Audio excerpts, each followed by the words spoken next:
All right, welcome back to another edition of Camp's Chats on the farm. As you can see, I'm back on the farm now. That's great. Glad to be home. It was a fun trip, but glad to be back here on the Ponderosa. I want to wrap up the series that I kind of had going over the last few weeks, talking about the need for us to be able to pay attention to those influences that we have in our lives, the personalities, the people that we hold closest and dearest to us, and the impact that those personalities can have. And I know that sometimes that can be a mixed bag of tricks. We start talking about that. Sometimes people maybe get the wrong impression of what you're trying to say or how you're trying to come across, and that maybe you're trying to push people out of your lives, or those people that maybe have some of those negative influences could use your positivity. I agree to that. More so what I'm speaking to is the idea that if we're not careful and we don't pay attention and we allow people that have negative influences to continue to be around us, we will start to take that on. You have to be the best version of yourself. And sometimes that does require you to be very in tune. We spoke about the what next person, that's my luck, that's my luck. Well, those can become infectious. The I can'ts, the can't this, the can't that, the can't this, they always have a reason why they can't. Those can be very difficult. And now the third one, and there's many, many, many, these are the three that I have seen that can have an impact on me mentally if I pay attention to it and I'm falling into their way of thinking or their constant reiteration of how they see things, and that is the doubt giver. Now, I will say this though, as I've gotten older, people that have doubts in me, I use it as fuel, baby. I use it as fuel. But I'm sure each and every one of us knows someone that is the quote devil's advocate. They always have a reason why you can't this or you can't that, because the failure is inevitable, right? So they're always going to doubt anything you come up with, whatever dream, whatever goal, whatever desire you have. You're going to have somebody out there that's going to say all the reasons why you can't. And if you paid attention to this, and I have, a lot of times that happens on the heels of something that didn't work out for them.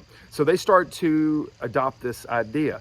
And what will happen is we could allow ourselves to buy into that.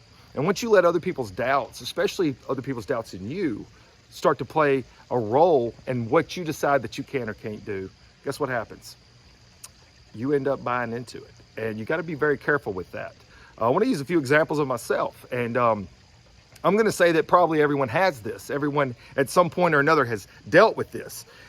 And that is somebody who has a strong impact on your life. And they will always tell you, they're trying to tell you this because they want to protect you, or they don't want to see you fail. They want to see you fall down. But in essence, what happens is it creates doubt in yourself, and you have to believe in yourself. You have to believe in yourself. Out of high school, I said I was going to go to college. I had friends that laughed at that idea because I was not a very academically strong person in school. I went to college, got my associate's degree. Then I said I'm going to go in the military. I got laughed at for that one big time because I was not military material. I did my 4 years, I did good. I get out of the military, I said I'm gonna go home and be a firefighter. Man, so many folks in the fire department, the Air Force, they were like, you don't even know anything about firefighting. Came home, firefighter, paramedic.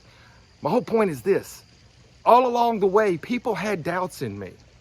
But for some reason, and I'm gonna credit my parents, but for some reason, a lot of us, including myself, believed in me. I believed in me. I didn't have a lot of reasons to believe in me sometimes. Maybe it was just an air of defiance to someone else saying what I can and can't do. But I believed in me. And I'm gonna say to you right now, and this is a little longer than some of the other messages, but it's so important. I want you right now to look in the mirror, whatever it is. If you have a negative influence out there and they're constantly telling you what you can and can't do, be careful of that. Don't let that seep into your head. Don't let that become a part of your fabric. Push past that.